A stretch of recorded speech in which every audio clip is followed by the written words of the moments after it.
Hello friends, అందరికీ నమస్కారం. Friends, వీడియోలో ఇప్పుడిప్పుడే రెండు తెలుగు రాష్ట్రాలకి సంబంధించిన వెదర్ అప్డేట్ రావడం జరిగిందండి.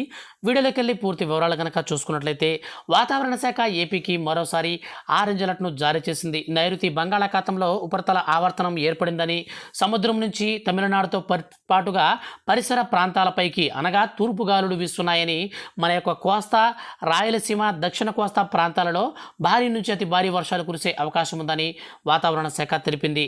అదేవిధంగా రానున్నటువంటి మరో 4 గంటల్లో నెల్లూరు, అన్నమయ్య, చిత్తూరు, సత్యసాయి, బాపట్ల, గుంటూరు, తిరుపతి, ప్రకాశం, కడప జిల్లాలలో తేలికపాటి నుంచి ఒక మోస్తరు వర్షాలు కురిసే అవకాశం ఉందని వాతావరణ శాఖ తెలిపింది.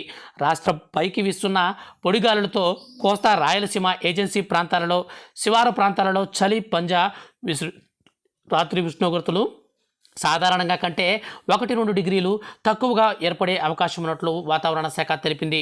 ఇక తెలంగాణకు సంబంధించి చూసుకున్నట్లయితే తెలంగాణ రాష్ట్ర వ్యాప్తంగా ఈ పొడిగాలుల ప్రభావంతో మరో 2 రోజుల పాటు చలి తీవ్రత ఎక్కువగా పెరిగే అవకాశం ఉందని, ఆకాశం మాత్రం మేఘామృతమై ఉంటుందని, పలు చోట్ల చిరుజల్లులు కురిసే అవకాశం మాత్రమే ఉందని, భారీ వర్షాలకు తెలంగాణలో ఎటువంటి అవకాశం లేదని వాతావరణ శాఖ తెలిపింది.